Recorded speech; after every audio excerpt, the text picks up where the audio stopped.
Hi everyone, and welcome back to the Gallagates Shots podcast. It's me, Shell, Michelle, and Rhys from off of Twitter. We are still here in our box room, still terrible walls, still no good lighting, and recording this on our iPhone. So apologies in advance. I'm still locked in. Shots won't let me out. I was told I could go out for a short walk once I'd finished the WTO ruling, but as of yet, it hasn't happened. So here it is. We've printed it off, and I've had a read of it. I've actually quite enjoyed it, which is worrying. Really a concern. I know, obviously, everyone's been talking about it on Twitter. The journalist leaked some really inaccurate quotes this morning. Various people have been really concerned about it. From our perspective, I don't think we've ever been really concerned about it, but like everything that's just been hyped up with this takeover, it's now become sort of a make or break when the article came out. I've always been 80%. I'm still 80%, even if I get shouted at. So yeah, just the caveat, as we always do at the beginning of our podcast, we've never said that we're corporate lawyers. We are very clear that I'm a criminal solicitor that focuses on corporate transactions more now than individuals, and that Rhys is a barrister. We've come in for a fair bit of criticism on Twitter today for not being corporate lawyers. We did do a podcast with a corporate lawyer. I certainly think that, I mean, the questions I've been asked for the last 15 years of being a lawyer, are not ever relevant to the area of law we actually do, so it's quite an interesting point. But obviously we've never said that we are. Everything that we do tends to be based on public information and knowledge, but I think where corporate lawyers are slightly different, not going to say better or worse than us, is they don't often come into scenarios where they have to very quickly explain complex law to lay individuals in stressful circumstances such as courts and police stations. And sometimes I think that does make us slightly better at explaining really complicated concepts than corporate lawyers. I'm sure someone's jumping on my Twitter now to tell me that that's wrong, but I feel like that's why sometimes you guys understand things better when it comes from us. You can be as clever as you want, but if you can't explain something simply, what's the point? Yeah, I mean, watch us now probably explain it badly, but cool. So we're just going to do a little chat about the report. I have written some notes just because it's really long and quite complicated, and a lot of it is written in lawyer speak as well. There were some classic phrases in there which made me laugh. Rhys, tell us about the WTO. So the WTO were established in the early 90s. Before that, they were called GATT. The UK were one of the countries that set GATT up. And the WTO are basically a body of countries or states which are set up to enforce disputes between them in relation to trade and, in this instance, intellectual property. They're not a court, they're just a tribunal where you go to them and say, we disagree, can you tell us who's right, please? Cool. And we still think, I still think the Premier League have already seen the contents of this report. There's some suggestion there were some summaries released in March and initial findings that may well be what the Premier League have based their assumptions on. Also, it's released, so this ruling that we've got today, it would have been released to those parties involved in the transaction some time ago. It may well be that Qatar have thought, this is great, we'll leak it. It may well be that the Saudis have thought, this is great, we'll leak it. It probably wouldn't surprise us if both countries have leaked it to the Premier League saying, this supports our account, much like we've seen with the statements they've made today. And it wouldn't be the first leak that's come from the other side during this whole debacle either. Ultimately, you'll be listening to this thinking, what difference does it make to the takeover? In our view, nothing that has come out in this report can affect the legal test, which is the owners and directors test. No. Cool. The owners and directors test has always been quite narrow, and it has to be something that would represent a criminal offence. The interesting thing with this is there's not a positive act as such that they can point to the Saudi government or to PIF, and so it'd be difficult to see in the UK, which is based on acts rather than not doing something, how there can be any criminal liability. Yeah, and it's difficult because it says obviously akin to offences over there as well, but as you say, there just isn't in the UK. So if you see a child drowning in the pool, which is always the example they give you in law school, there's no obligation for you to do anything about that. Slightly different perhaps if you're a police officer, but here the main thrust of the wrongdoing relates to them failing to take out criminal enforcement action against piracy. So again, I agree with you, it's difficult to see how that would translate to a specific criminal offence. And the next question I've written down, which is because everyone will ask, is does that give us any clearer indication on timescales? No. Do you think that the Premier League were waiting for this to be published? The Premier League saw this in many ways as a potential get out of jail free card. And what I mean by that is, well, if the World Trade Organisation come back with a very strong ruling one way or another, we're stuck with it. We can't make the decision. We can hold our hands up and say our hands are tied. We have to do what seems right. The ruling doesn't do that. It's still firmly ball in the Premier League's court to make a decision that will likely be challenged either way. Yeah, so let's go on to talk about the report. So I have read it. I've read all of it. I skipped a couple of paragraphs that I didn't think were hugely relevant. I actually really enjoyed it, but yeah, it's pretty dry. It's very dry. And very oddly set out, actually. So the introduction is basically setting out the background that obviously there is a dispute between Qatar and Saudi Arabia, and essentially the first few paragraphs just tell us that Saudi Arabia refused to engage with Qatar in any way, which basically meant that they had to review, the WTO had to review how they were actually going to do this process in light of that. Although what we were saying was that probably makes it quite unlikely that Qatar and Saudi are going to sit down and say, let's sort all our problems out and we can make all this go away. I mean, that seems hugely likely, and also given one of the legal arguments that Saudi Arabia raised, which we'll come on to. Then there were some issues about confidentiality, which seemed to come to pretty much nothing. Some factual background, who's in charge. So it's obviously the Saudi Arabia Ministry of Media in charge of broadcasting and copyright, which covers sports broadcasting. And there's a specific article which deals with infringement. And then it goes on to talk about TRIPS quite a lot. Can you just explain what they are? TRIPS is a set of rules or an agreement on intellectual property rights, which they expect all members of the World Trade Organisation to enforce and uphold. So effectively, it's all about fairness and free competition within the state, and there is an expectation that everyone who's a member of the World Trade Organisation will ensure that those rules are accurately implemented. And essentially, spoiler alert, they find that Saudi Arabia have breached one of these TRIP article regulations, but that doesn't really amount to breaching a law or breaching international law. It's just a breach of the World Trade Organisation articles, right? So, the World Trade Organisation is what we call a quasi-judicial body, which basically means it's like a court, but it isn't. And so breaching their rules isn't the same as breaching a law. You're basically just breaching a piece of guidance.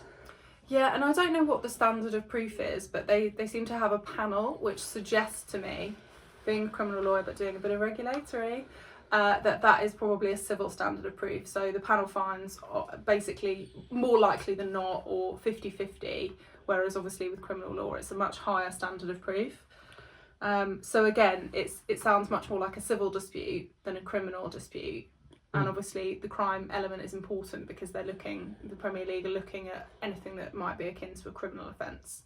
And that might be why they keep saying there is prima facie evidence of.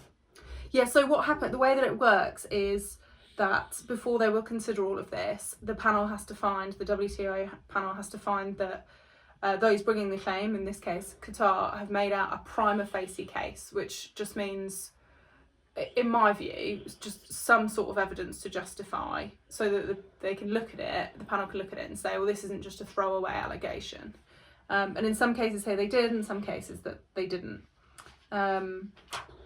Cool. So they then go on to talk about BLQ, saying that they started distributing illegal media from beIN Sports in August 2017.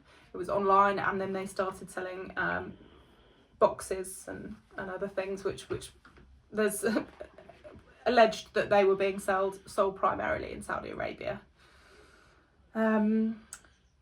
Yeah, there's obviously the underlying theme throughout this is that they are Saudi Arabia are effectively saying these allegations are political rather than substantive. I think that's fair to say. What you get in these sorts of disputes is they will look for something to effectively pin a dispute on, so like a narrow issue like intellectual property, and then say we can now litigate our issues between these two countries, but actively find something to try and just say, well, this is what it's about, when in reality it's much, much bigger. Yeah, so then they go on, so they say that Qatar have established a prima facie case, and then they're going to talk about the facts and the two sides, so the defences raised by Saudi Arabia. So the first allegation is to do with that, obviously having found out about all this illegal broadcasting, Qatar wanted to help hold those responsible in a criminal court proceedings, and so they went to probably pretty much all the law firms in Saudi Arabia and said, can you represent us? And they all said no. And that seems to be the same as what happened with the Premier League report in 2019, 2018. They basically said nobody will go against BLQ and actually bring any challenge. So in response to that, they brought a claim to say that under the rules, the WTO rules, there should be a right that you're entitled to independent counsel, and ultimately they've been prevented from obtaining counsel to enforce those intellectual property rights. And in short, the panel agreed with that. There was another small claim that they were making about the route that Saudi Arabia require ministerial approval and travel restrictions, but all of that WTO were like, we're not interested, but we take your point that you weren't allowed a lawyer. Now, slightly weirdly, they come on to talk about this more at the end, but just so we can rattle through this, Saudi Arabia said, well, hang on a minute, we want to rely on an exception, which is that there's basically a war going on. The reasons that we don't want to deal with Qatar relate to terrorism and much more complicated political points, which are akin to a war, which is an exception under the articles, which says if you're in a time of war or other emergency in international relations, then it's fine for you to take those preventative measures. And ultimately the panel agreed that it was fine for them to take those measures. It's not exactly how they worded it, they really longed it out, but that's essentially what they said in relation to allegation 1, so no real problems. The second point, which is the one that's more relevant, is to say that they didn't, in accordance with the World Trade Organization regulation rules, take appropriate law enforcement action against individuals that they knew were committing these IP infringement offences, piracy, basically showing all the football matches. I'm sure many people were watching them online. Yeah, I couldn't really possibly comment on that.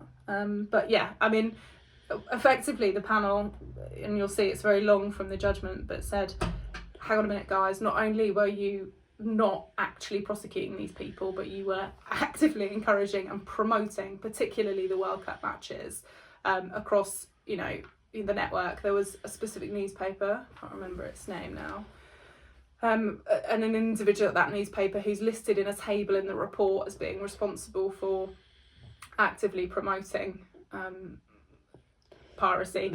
They basically offered promotional deals on BLQ streams of advertising your company. And obviously I looked at that table and just made sure that no one associated with or directly linked with PIF was in that table, and there isn't, it's mainly just this chappie at the newspaper. So in that sense, the report, the WTO agreed, the panel agreed that they had failed to take those steps to basically bring people to account. Saudi Arabia tried to rely on the exception again, say it was a warlike scenario, and the WTO said that really isn't relevant because you can definitely hold people to account and leave your argument with Qatar out of it. So yeah, and in between all of that, there's obviously a discussion about Arabsat, and that's where I think UEFA, FIFA and La Liga all get involved and start really ramping up the pressure about the complaints, saying, you know, there is a duty for Saudi Arabia to do something about this. And to be honest, Saudi Arabia just really passed the buck a little bit and said, well, you need to speak to BN because they know about it. And then there's a little bit about the experts report. So there's experts who, you'll know much more about this, but analyse the frequencies on where these streams are being watched. Basically trying to look at where streams have been watched and where they've been broadcast from. And what's quite interesting is, our reading of it, is that they come to a different conclusion to what the French courts did about Arabsat. And that might be because of what we call the standard of proof, which is what Shell talked about a minute ago, is that WTO is more likely than not, French courts are probably higher. Yeah, and so, you know, in criminal courts you will always have a defence expert and a prosecution expert, and they will generally not agree in terms of whatever side of the fence they're presenting. In this case, and I wonder if it's just because Saudi Arabia just don't place that much concern about this ruling, but it doesn't seem that Saudi Arabia have really challenged any of this evidence that says, yeah, ultimately we think that they probably were being broadcast from South Africa, from Saudi Arabia. So that's basically, I mean, I've written lots of pages of notes, but I think those are really the relevant key points. So the conclusion basically says, you know, you haven't done enough legally to prevent this, and so what does it mean now? So still no explicit link to PIF.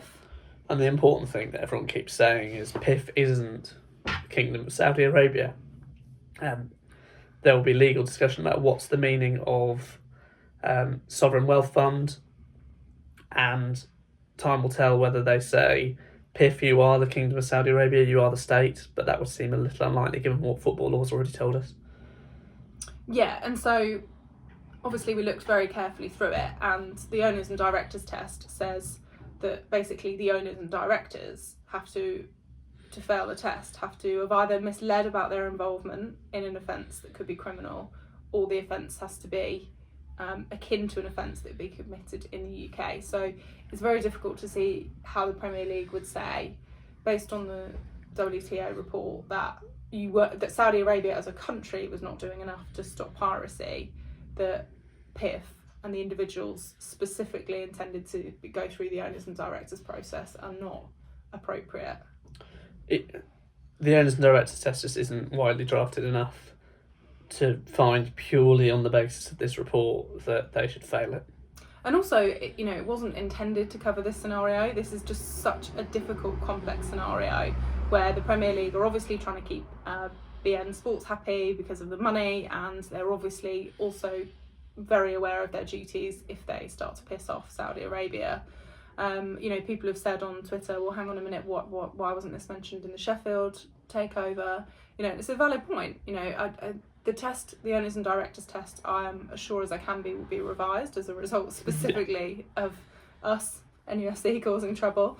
But at the moment, the reason that it's so complicated is because it isn't clear cut that they can say anything in this report causes them to fail the owners and directors test, which is why, in our view, the Premier League have had this for a few weeks and they haven't said, that's it, you failed it. They haven't said you failed the test. And the Sheffield United issue is quite a complicated one, because you'd say, well, if MBS is involved in PIF, then you can distinguish them. But if you're not able to get that link between PIF and the Saudi state, then it's difficult to see how Sheffield United can pass and Newcastle can't. Yeah, exactly, and that's why people are saying, you know, will there be an appeal if this doesn't go through? And that's obviously also something the Premier League have got in mind. You know, if they are going to pass this, and we're still pretty confident that they will, they obviously have to ensure that all of these issues, and if you see how many issues have just been raised on this very minor point in the specific point, they have to be sure no one is going to be able to say, well, you've not applied this test correctly. And at the moment, if they say that Newcastle can't be taken over, I think that there will be a lot of complaints and a lot of lawyers looking immediately at this and saying, you've decided to interpret a legal test on the basis of a moral position. Yeah, which it doesn't allow anyone to do.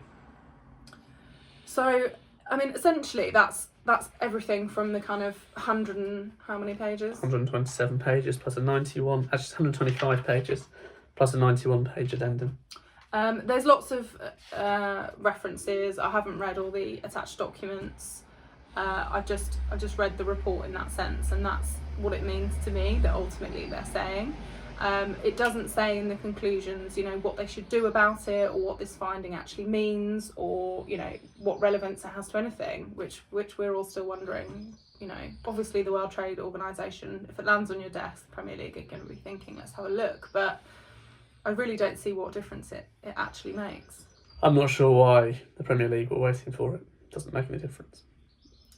No, but maybe, as we say, maybe it's part of this. Look, we have to have properly considered all of these complaints, and that's why they've written various responses, albeit very short template responses to everybody putting in complaints, because ultimately they just want to make sure that they've ticked all the boxes of having listened to everything. What do you think will happen next? I think we'll probably do a bit more waiting. What do you think that the Premier League are doing now? I imagine the Premier League are doing exactly what you've spent the afternoon doing, which is reading that report. Well, it came out of 3 o'clock. I bloody read it in 2 hours. I mean, how long does it take? And then I think they will revisit with Piff, Staveley, the Rubin brothers, to say, here's what we think, here's where we are. And if there's further information they need, then they will ask for it. If they are able to reach a conclusive decision, then they will make it. Yeah, sorry about the door opening and closing. It's probably to do with our large chow chow dog trying to... It's the dog trying to get in. Push through the door, which she loves to do during court hearings and any other important times. So, I mean, it seems obvious to me that the solution for this is just for the Premier League to just keep in communications, which we understand from George Colkin, who seems to be fairly reliable as a journalist, that the communications are ongoing. Obviously, the Premier League has known about these issues longer than we have.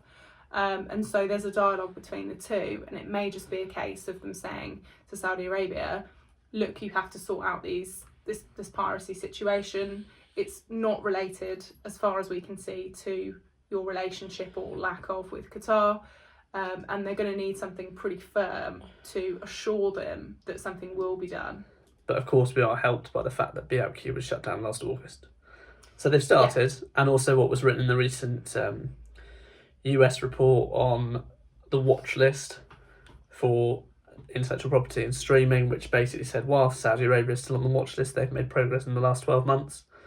So it's again a case of the Premier League can either go, we refuse the deal, and they've got no better chance of stopping piracy in Saudi Arabia than they do now, or they approve it and they've got a forum to actually do something about it. Yes, and obviously they will have in mind keeping being sports happy, for sure they will do.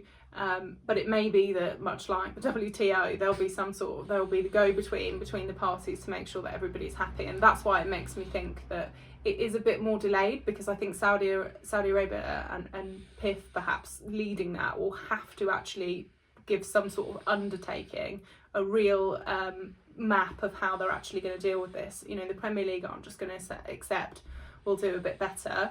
They can't do that because Saudi Arabia's legal system isn't like ours, so it's not like they can point to an infrastructure of sorts. That might just be why it's taking so long. Obviously it's still really, really frustrating.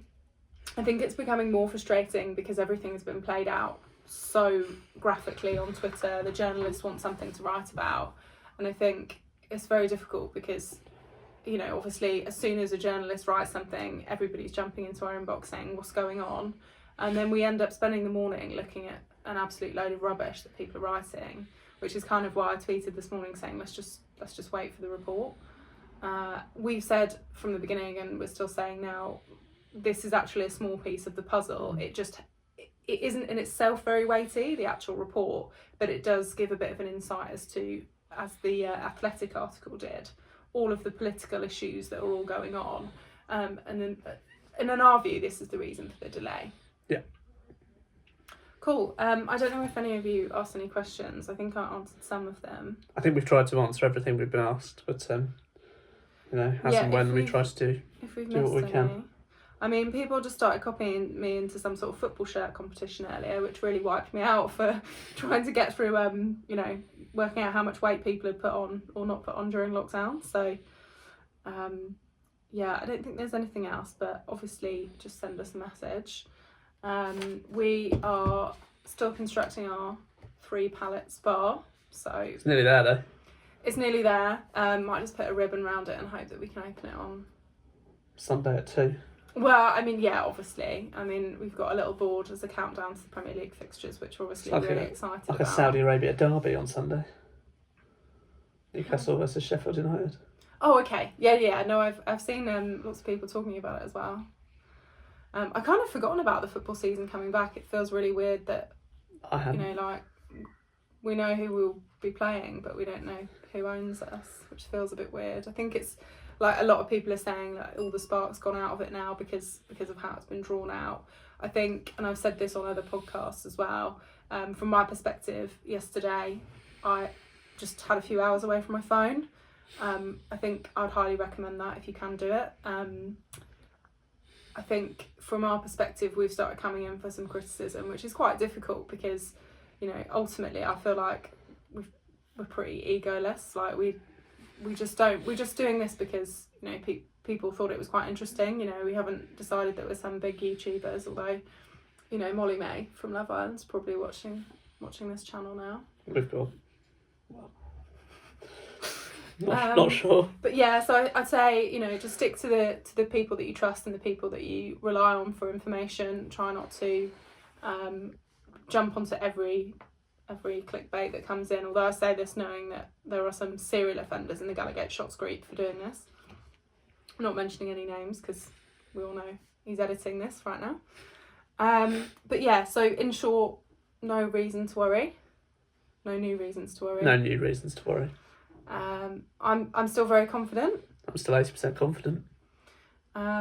If you do think that we're interesting to listen to, please click the link wherever it is and subscribe to the Gallagate Shots channel. And thanks for listening.